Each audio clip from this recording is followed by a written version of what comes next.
ഗലാത്യലേഖനം 1:13 മുതലുള്ള ഭാഗങ്ങളിൽ ദമസ്കോസിലേക്കുള്ള യാത്രയിലാണ് ദൈവം സുവിശേഷ ദൗത്യം പൗലോസിനെ ഏൽപ്പിച്ചതെന്ന് കാണുന്നുവെങ്കിലും തൻ്റെ ജനനം മുതൽ തന്നെ വേർതിരിച്ച് ദൈവം തൻ്റെ കൃപയാൽ തന്നെ വിളിച്ചിരിക്കുന്നുവെന്ന പൗലോസിൻ്റെ തിരിച്ചറിവ് ദൈവത്തിന് തൻ്റെ സൃഷ്ടിയെക്കുറിച്ചുള്ള മുന്നറിവും പദ്ധതിയും പൗലോസിന് ദൈവികജ്ഞാനത്താൽ ഗ്രഹിക്കുവാനിടയായി എന്ന് വെളിപ്പെടുത്തുന്നു. ഇരമ്യാവ് 1:5 യഹോവ ഇരമ്യാവോട് അരുളി ചെയ്തതും ഇതിന് സമാനമാണ്.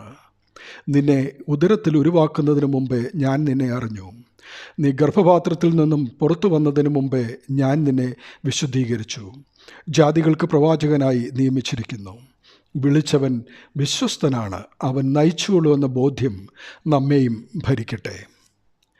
ഗലാത്യ ലേഖനത്തിലെ ഈ ഭാഗങ്ങൾ വെളിപ്പെടുത്തുന്ന മർമ്മങ്ങൾ ക്രിസ്തീയ വിശ്വാസികൾക്ക് പൊതുവായും ക്രിസ്തു ശിഷ്യരും ശുശ്രൂഷകരുമാകുവാൻ ആഗ്രഹിക്കുന്നവർക്കും ഒരുപോലെ വെളിച്ചം പകരുന്നതാണ്.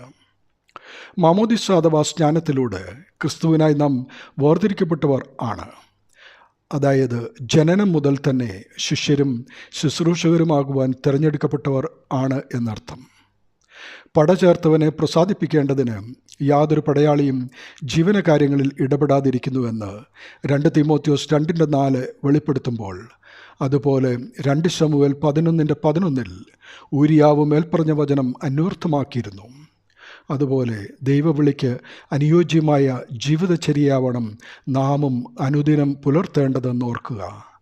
മരണപര്യന്തം വിശ്വസ്തനായിരിക്കാം, എന്നാൽ ഞാൻ ജീവകിരീടം നിനക്ക് തരുമെന്ന് വെളിപ്പാട് 2:10 നമ്മെ ഓർമ്മിപ്പിക്കുന്നു. ദൈവനാമം മഹത്വപ്പെടട്ടെ. ആമീൻ.